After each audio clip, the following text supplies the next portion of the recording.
আমাদের দেশে মোহর আদায়ের যথেষ্ট গাফলতি আছে। মোহর আদায় করতে দেখা যায় না, বা মোহর আদায়ে এটা যে একটা ঋণ, এটা মানুষ মনেই করে না। ব্যবসায়িক ঋণ এটা ঋণ, বন্ধুর কাছ থেকে নেওয়া টাকা এটা একটা ঋণ, অন্যান্য ঋণগুলোকে ঋণ মনে করে, কিন্তু স্ত্রীর এটাকে ঋণ মনেই করছে না। এটা বিষয়ে পুরুষদের কোনো টেনশন নাই, কোনো প্রস্তুতি নাই, টাকাটা দেওয়ার জন্য কোনো ব্যস্ততা নাই। এর মানে তো আমরা এটাকে গুরুত্ব দিচ্ছি না, কিন্তু এটাকে গুরুত্ব দেওয়া চাই। মোহরের ক্ষেত্রে মুস্তাহাব, এটা যত দ্রুত আদায় করে ফেলা যায় তত ভালো। বিয়ের আগেই সবটা দিয়ে দিতে হবে বা বিয়ের সময় দিয়ে দিতে হবে বাধ্যতামূলক না। কেউ কিছু আদায় করলো বা পুরাই দিয়ে দিল, হয়ে গেল, কিছু বাকি তো আস্তে আস্তে দিয়ে দিবেন, কিন্তু টাকাটা থাকতে হবে পুরুষের ভিতর, যেটা আমার উপর একটা ঋণ, এটাকে আদায় করে ফেলতে হবে। এটা কিন্তু শুধু উপহার, যেমন আমাদের জন্য দিলে দিলাম না হলে না, এটা ওরকম উপহার না। এটা স্বামীর উপর একটা ঋণ দাঁড়িয়ে যায় নির্ধারণ করে ফেলার পর। এমনকি কোনো স্বামী যদি সারা জীবন না দেন, তাহলে ওনার মৃত্যুর পর রেখে যাওয়া সম্পদ থেকে তার স্ত্রীর মোহর আদায় করতে হবে। এই জন্য এই বিষয়ে খুব গুরুত্ব আরোপ করে যত দ্রুত সম্ভব মোহরটা আদায় করা চাই। মোহরটা নারীকে দেয় একটা সম্মান। কোন ফকিহ পরামর্শ দিয়েছেন, স্বামীর উচিত হবে মোহরের টাকা আদায় করা এবং এই মোহরের টাকাটা পরে থাকতে থাকতে এটা যেন মূল্য হারিয়ে না যায় সেই ব্যবস্থা করা। কোন একটা ব্যবসায় লাগিয়ে রাখা, টাকাটা কোনো একটা কাজে লাগুক সেই ব্যবস্থা করে দেওয়া। আমাদের সমাজে মোহর নিয়ে যেটা হয় সেটা হলো মোহরের ক্ষেত্রে প্রান্তিকতা থাকে। মেয়ে পক্ষের একটা ব্যাপার থাকে, আচ্ছা মোহর যদি আদায় করা হয়, আমরা এইভাবে চিন্তা করি যে মোহরটা আসলে কে দিবে? স্বামী দিবে। তাহলে কার সামর্থ্য অনুযায়ী দিবে? স্বামী তার সামর্থ্য অনুযায়ী দেওয়ার চেষ্টা করবে।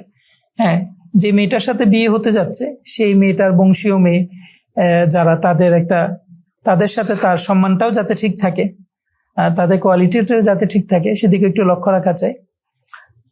তো প্রত্যেকে বিয়ের আগে তো জানতে পারে সে কোন পরিবারের মেয়ে বিয়ে করতে যাচ্ছে, তাদের স্ট্যাটাস কি, সামাজিক, এগুলো তো মানুষ জানে। সেই হিসাবে দুই দিকে একটা সামঞ্জস্য রেখে নির্ধারণ করা চাই। আমাদের সমাজে হয় কি, মোহর নির্ধারণে খুব বাড়াবাড়ি করা হয়। মেয়ে পক্ষরা খুব বাড়াবাড়ি করে, তাদের ইচ্ছে থাকে এমন একটা মোহর নির্ধারণ করা হোক যাতে মানুষ বলে যে হ্যাঁ অমুকের বিয়ে এত মোহর হয়েছে, যাতে গর্ব করা যায়, শোনানো যায় আমাদের মেয়ের মোহর এত। এটা আসলে গর্ব করে বলে ঘোরার মতো কোনো বিষয় না। এর অনেকগুলো ক্ষতির দিক আছে। অনেক বেশি পরিমাণ নির্ধারণ করলে পুরুষের পক্ষে ওটা আদায় করাই সম্ভব হয় না।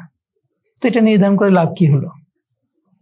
এর চাইতে পুরুষ যতটুকু আদায় করতে পারে ততটুকু নির্ধারণ করাই ভালো, যাতে সে আদায় করে ফেলতে পারে। দ্বিতীয়ত একটা বিষয় চিন্তা করে থাকে মেয়ে পক্ষ, যে বেশি করে নির্ধারণ করি, তালাক দিতে হলে তো মোহর আদায় করে দিতে হবে। ওই যে বলেছিলাম, কেউ যদি আদায় না করে তাহলে সে মারা যাওয়ার পর তার রেখে যাওয়া সম্পত্তি থেকে হলেও মোহর আদায় করা হয়। আর বেঁচে থাকতে যদি বিবাহ বিচ্ছেদ ঘটে যায়, তাহলে তালাক হয়ে গেলে তো মোহর বাকি থাকলে এটা অবশ্যই আদায় করে দিতে হবে। তো মেয়ে পক্ষে এত পরিমাণে মোহর নির্ধারণ করতে চায়, ওইটা আদায়ের ভয়েই যাতে ছেলেরা তালাক না দেয়। বিবাহের যে সম্পর্ক, এটাকে ভয়ভীতি বা কোন একটা জরিমানার আশঙ্কা দিয়ে টিকিয়ে রাখা যায় না। এটা আরেক ধরনের আযাব হয়ে দাঁড়ায়। দেখেন, ইসলাম বিয়ের যেমন শিক্ষা দিয়েছে, আজীবনের বিয়ে, পৃথিবীতে যতদিন থাকবে ততদিন তারা বিয়ের সম্পর্কে থাকবে, এই শিক্ষা যেমন দিয়েছে, এর সাথে কিন্তু তালাকও দিয়েছে। ইসলাম তালাকের শিক্ষা দিল কেন? তালাকের বিধান দিল কেন? এই জন্য যে অনেক সময় ছেলে মেয়েদের যে ছেলে মেয়ে তারা একসাথে থাকতে পারছে না, এমন পরিস্থিতি তৈরি হয়। এর মানেই না যে ছেলেটা খারাপ, জরুরি না যে মেয়েটা খারাপ।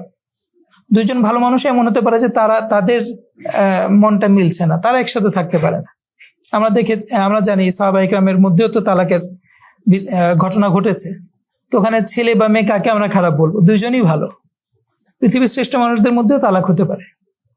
তালাক হওয়া মানেই আমাদের সমাজে যেটা হয়, যে মেয়ের তালাক হয়ে গেছে তার কখনো বিয়ে হবে না। তালাক প্রাপ্ত মেয়ের আবার বিয়ে হবে কি? তালাক পেয়েছে মানে শেষ।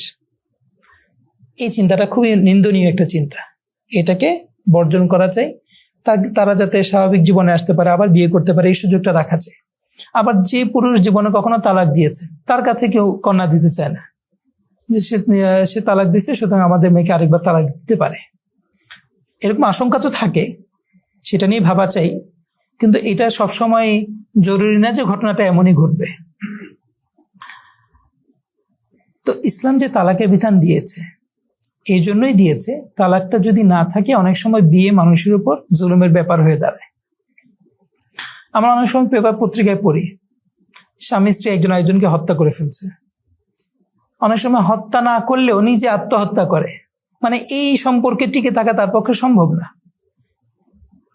এই পরিণতিতে যাওয়ার আগে ইসলাম সুন্দর রাস্তা দিয়েছিল তালাকের বিধান, কিন্তু তালাকটাও যাতে না হতে পারে এরকম ব্যবস্থা যখন কেউ করে বিয়ের সময়, মেয়ের বাবা, চাচা, গুরুজনরা, তখন তো তারা নিজের মেয়েকে একটা ঝুঁকিতে ফেলে।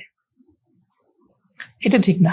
মোহর নির্ধারণের ক্ষেত্রে বাড়াবাড়ি করা এবং এই চিন্তায় বেশি করে নির্ধারণ করে যাতে মেয়েকে তালাক দিতে না পারে, এটা ঠিক না। অনেক সময় মেয়ে পক্ষ অনেক বিষয়, মেয়ের অনেক গোপন বিষয় লুকিয়ে রাখে যেটা জানাজানি হলে বিয়ে হবে না, এবং তখন মোহর বেশি করে নির্ধারণ করে যাতে জানতে পারলেও তারা তালাক দিতে না পারে, এটাও ঠিক না। এইভাবে গোপন সম্পর্ক, মানে এভাবে লুকোচুরির সম্পর্ক তো টিকবে না। তো যাই হোক, মোহর বিষয়ে কথাই, এটা পুরুষের উপর একটা বাধ্যতামূলক দায়িত্ব, স্ত্রীকে আদায় করে দিতেই হবে। এটা আদায় করে দেওয়া চাই, এটা নিয়ে টালবাহানা না করে যত দ্রুত সম্ভব এটা আদায় করা চাই।